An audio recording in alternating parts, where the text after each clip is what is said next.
You ask Tiger to solve. This deals with linear equations with one unknown. The final result is x equals 7/2.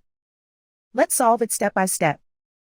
Group all constants on the right side of the equation. Add 1 to both sides. Simplify the arithmetic.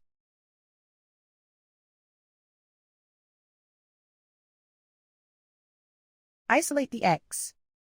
Divide both sides by 8. Simplify the fraction. Find the greatest common factor of the numerator and denominator. Factor out and cancel the greatest common factor. And so the final result is x equals 7/2.